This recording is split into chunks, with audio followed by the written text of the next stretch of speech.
నిశ్చల, నేను జ్వాల్ని. హాయ్, ఏమిటే? సారీ, నేను హాస్పిటల్ డిస్టర్బ్ చేస్తున్నాను. ఓ అతి ముఖ్యమైన విషయం చెబుదామని. ఏమిటది? బాలగారిని కలిసి వచ్చిన తర్వాత పాండుగారు అదోలా ఉండటంతో నాకు అనుమానం వచ్చి నేనే వెళ్ళి ఆవిడని కలిశాను. ఆవిడొక షాకింగ్ న్యూస్ చెప్పారు. ఏమిటి? చంటబ్బాయి ఎవరో కాదు, పాండురంగారావు గారట. నేను ఒప్పుకోను. నేను చంటబ్బాయిని కాను. బాలగారితో నేను మాట్లాడానని చెప్పాను కదా. ఆవిడే కాదు, బ్రహ్మరుద్దులు దిగొచ్చి చెప్పినా నేను ఒప్పుకోను. నన్ను నన్నుగానే ఉండనివ్వండి, పాండురంగారావుగానే ఉండనివ్వండి. నాకు కొత్త పేర్లు పెట్టి కొత్త బతుకుని ఇవ్వాలని ప్రయత్నించకండి. మీ కోపానికి కారణం ఊహించగలను. నాన్నగారు అమ్మకి భయపడి ఇన్నేళ్లు మిమ్మల్ని దూరంగా ఉంచారు. తను చేసిన తప్పుకి ఆయన ఎంతో బాధపడుతున్నారు. దయచేసి జరిగింది మర్చిపోయి. ఎలా ఎలా మర్చిపోమంటారు? నేనెలా మర్చిపోగలను? కోటీశ్వరుడైన తండ్రి ఉన్నా అమ్మ 4 ఏళ్లలో పాచి పని చేసుకుని బతికిన జ్ఞాపకాలని మర్చిపోమంటారా? వచ్చే రాబడి చాలక నా మందుల కోసం అమ్మ తన అభిమానాన్ని చంపుకుని రాత్రులు చీకట్లో కలిసిపోయి శోకదేవతల కన్నీటితో ఊళ్ళో అడుక్కున్న సంఘటనల్ని మర్చిపోమంటారా? తండ్రి ఎవరో తెలియని బిడ్డ అని లోకం నన్ను చేసిన ఎగతాళిని మర్చిపోమంటారా? చచ్చిపోయిన అమ్మను తగలబెట్టడానికి డబ్బులు లేక ఏం చెయ్యాలో తోచని 7 ఏళ్ల వయస్సులో నేను గుండె పగిలేలా ఏడ్చిన ఏడుపును మర్చిపోమంటారా?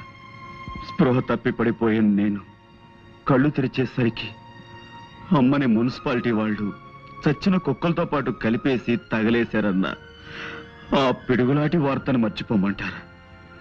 ఇంత పెద్ద లోకంలో ఆకలేసి నేను ఏడిస్తే గుండెల్లో దాచుకునే ఒకే ఒక వ్యక్తి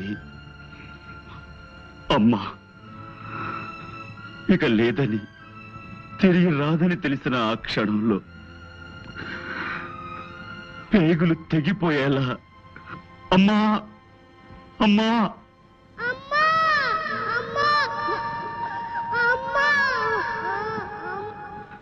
ఆ ఏడుపుల్ని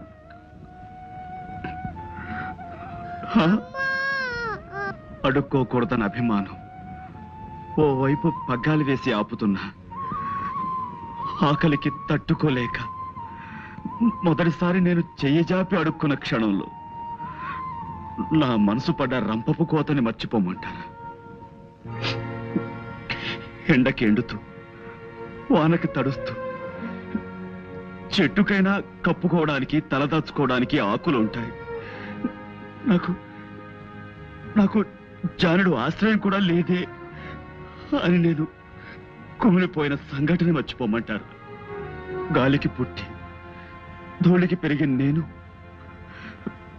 తండ్రెవరో తెలియదంటే నన్ను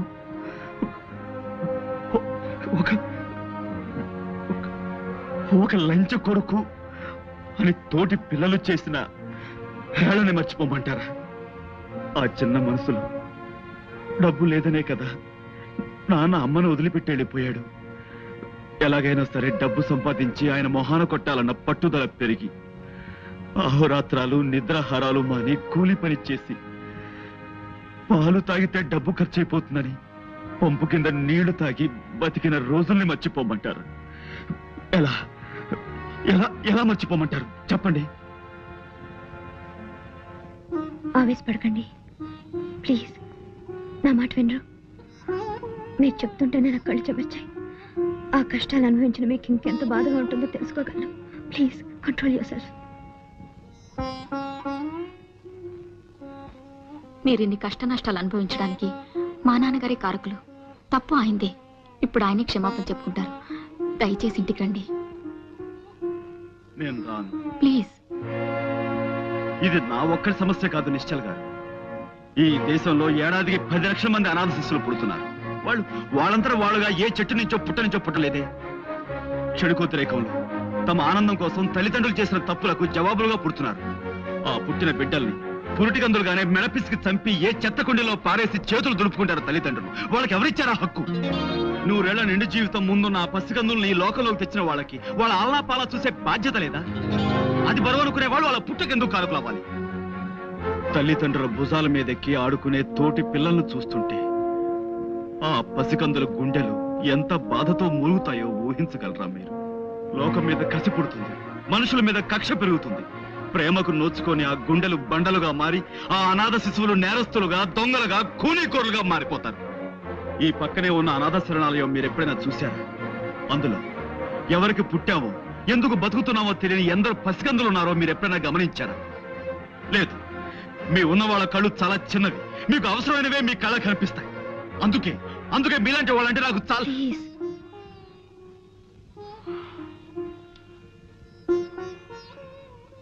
ఈ అనాథ శరణాలయం నాకు అమ్మలా నీడనిచ్చింది. అందుకే ఇప్పటికీ నా సంపాదనలో చాలా భాగం ఇక్కడ ఉండే నా తమ్ముడికి ఇస్తుంటాను. చేసిన తప్పుకి ప్రాయశ్చితంగా నాన్నగారు అనాథ శరణాలను కొంత ఆస్తి రాసిచ్చేలా నేను చూస్తాను. కొంత కాదు, ఇప్పుడు మీ అన్నయ్యగా మీ ఇంట్లోకి అడుగు పెట్టి మీ ఆస్తికి వారసులు కావాలన్న కోరిక నాకు అడుమాత్రం కూడా లేదు. మీ ఆస్తి మొత్తం ఈ శరణాలయంలోని అమాయకుల పేర రాస్తేనే నేను గంగాధరం గారి కొడుకును ఒప్పుకుంటాను. ఆ ఆస్తి నాలాంటి మరికొందరు అనాథల ఆకలి తీరుస్తుందన్న ఆనందంతోనైనా నాకు గతంలో జరిగిన అవమానాలను మర్చిపోగలను. అలాగే మిమ్మల్ని చూడాలని నాన్నగారు తహతాలాడిపోతున్నారు. మీరేం చేయమన్నా చేస్తారు. నేను ఇప్పుడే ఆయనతో మాట్లాడి ఒప్పిస్తాను. హలో నానా, నేనే. ఏమిటమ్మా, ఎక్కడి నుంచి? ఇక్కడే పాండురంగారావు గారి ఇంటి నుంచి. ఏమిటలా కంగారు పడుతున్నావు? ఇప్పుడే అన్నయ్యని కలిసాను నాన్న. అన్నయ్య ఎవరమ్మా? పాండురంగారావు గారు. అంటే మన పాండువా? అవును, దుబాయ్ నుంచి వచ్చిన బాలగారితో జ్వాల మాట్లాడిందట. పాండుగారే చంటబేని తెలిసింది. నిజమా? ఒరే భట్టు, పాండురంగారావేమని చంటే పోయట్రా? పాండుయే గంగాధర్ గారు అబ్బాయి. అవునరా, టెలిఫోన్ ఎక్స్చేంజ్ లో మా వాడు ఒకడు ఉన్నాడుగా, ఆ ఇంటికి వచ్చే ఫోన్ లో వాడిని వింటుండమని చెప్పాను.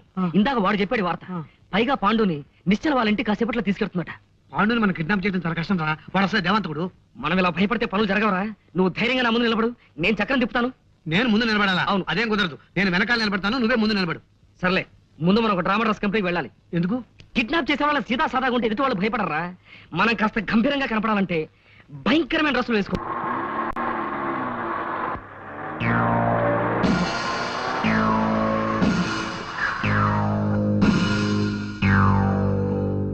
గుర్తుపట్టారా? దసరా వేషాలు వేశారు, చందాల కోసమేమో. నేను తేల్చుకొస్తాను. కారు ఎందుకు ఆపారు? నేను మర్యాదగా అడుగుతున్నాను, కారు ఎందుకు ఆపారు? Don't worry.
ఇంతమంది వచ్చారంటే వీళ్ళ వెనక ఏదో పెద్ద ముఠా ఉండి తీరాలి. వీళ్ళతో చేయి కలిపి ఆ ఆచుకి కనిపెట్టి వీళ్ళ పని పట్టాలి. మిస్టర్, నువ్వేరా? చూడండి బ్రదర్, ఇంతమందిని తీసుకొచ్చారు. ఇంతమంది కాదు కదా, ఎంతమంది వచ్చినా సరే నేను తలుచుకుంటే వాళ్ళని చెత్త కొట్టుడు కొట్టగలను. ఆ సంగతి మీకు తెలియదేమో. ఎందుకే అనవసరంగా డబ్బు ఖర్చు పెడతారు? ఖర్చు పెట్టడానికి మేమన్నా చచ్చు వేధవలమా? నువ్వే చంటబ్బావని మాకు తెలిసింది. నిన్ను చోటుకు తీసుకెళ్లి బ్లాక్ మెయిల్ చేసి డబ్బు సంపాదించాలనే మా ప్లాన్. హాయిగా కోట్లు మా అవుతాయనుకున్నావు. నువ్వు మమ్మల్ని ఇంట్లోంచి గింటేశావు. మా కడుపులు ఎంత కాలిపోతున్నాయో నీకు తెలుసా? All right, all right, all right. ఇప్పుడు నన్ను ఏం చేయమంటారో చెప్పండి. మర్యాదగా మాకు లొంగిపో. ఓకే, పట్టుకోరా, కళ్ళు కట్టి. లొంగిపోయాను కదయ్యా, కళ్ళ గంతలు ఎందుకు? మేము తీసుకెళ్లే చోటు నీకు తెలియకూడదు.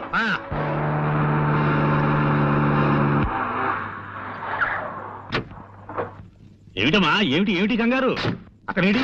కళ్యాణ్ పటాభి రౌడీలతో వచ్చి మీద పడి పాండుగాని ఎక్కడికి ఎత్తుకుపోయారు అంకుల్. చూడండి, ఈ కిడ్నాప్ భాగవతంలో ఇంకా భాగస్వాములు ఎవరైనా ఉన్నారా? ఇంకెవరూ లేరు, మీ ఇద్దరమే. అంటే మీ ఇద్దరికి గంగాధరం గారు చెరువుకు 5 లక్షలు ఇస్తేనే గానీ నన్ను వదలంటారు, అంతే కదా? ఎస్. నో, ఆల్ రైట్, ఊరుకోండి, మా బేరం అదేనయ్యా. నో, మీరు గంగాధరం గారిని 10 కాదు 15 లక్షలు అడగాలి. అంటే చెరో 7.5? నో, అంటే అంటే 3 5. నేనే చంటబ్బాయినైనా గంగాధరం గారు చనిపోయేంత వరకు నా చేతి నా పైస రాదు. మరి ఈ లోపల కొన్ని సాదర ఖర్చులు ఉంటాయి కదా, అంచేత మనం ఉత్తరం రాసి చంటబ్బాయి మీకు దక్కాలంటే 15 లక్షల రూపాయలు పంపాలి అని రాస్తాను. సో ఆయన డబ్బు పంపిస్తారు, దాన్ని మనం ముగ్గురు వాటాలుగా పంచుకుందాం. ఎలా ఉంది? ఎవడో స్టోన్ థ్రోయర్, ఎవడో వాడు? మీరేం కంగారు పడకండి, ఇది బాంబు కావచ్చు.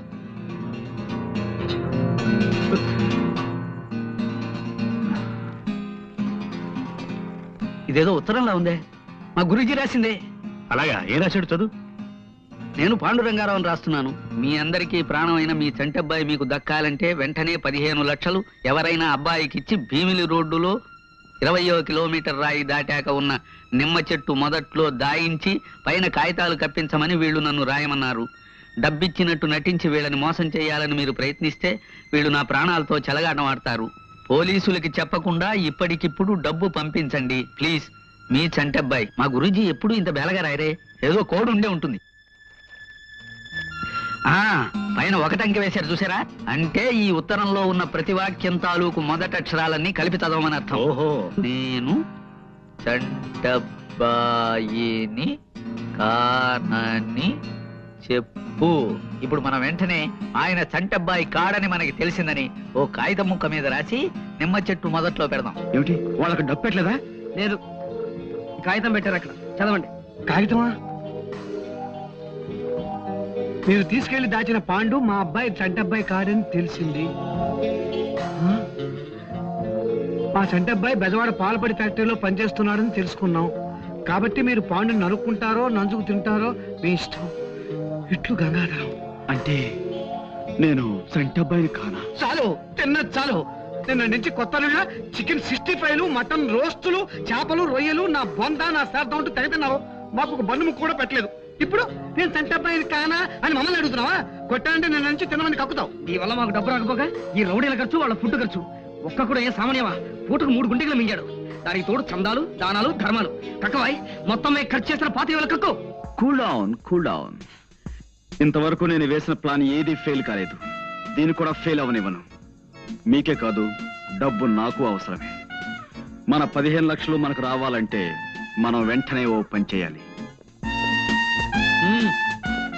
ఎవరింటికో తీసుకొచ్చావేంటి? ఏమయ్యా, నేను నీ ఫుల్స్ లా కనిపిస్తావా? నేను మీతో ఏం చెప్పాను? ప్రతిరోజు సాయంత్రం 6 గంటలకల్లా గంగాధరం గారు పేకాడడానికి ఇంటికి వస్తారు.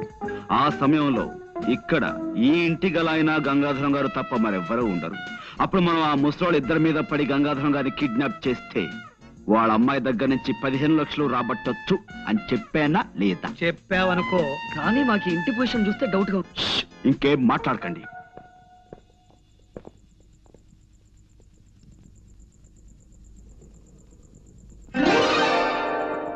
వెరీ గుడ్, నువ్వు చెప్పింది కరెక్టే. వెల్కమ్. సరాసరి మా ఇంటికి వచ్చి పట్టుబడినందుకు చాలా థ్యాంక్స్. పాండు, ఏమిటిది? నేరము, శిక్ష, దట్స్ ఆల్. నేను మితభాషిని. Mister Saumitri, arrest.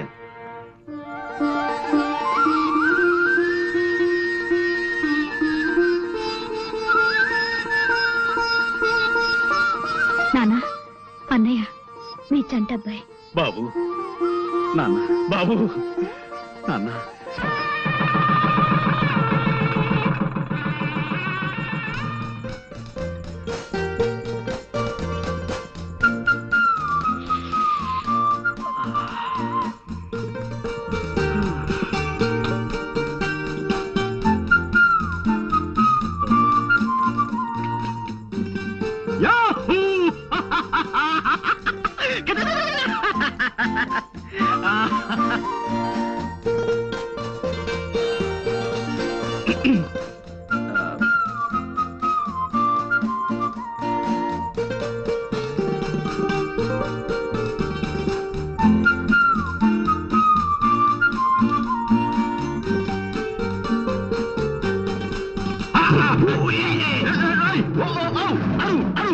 అరిచాను కదా బాస్, ఒక్క నిమిషం.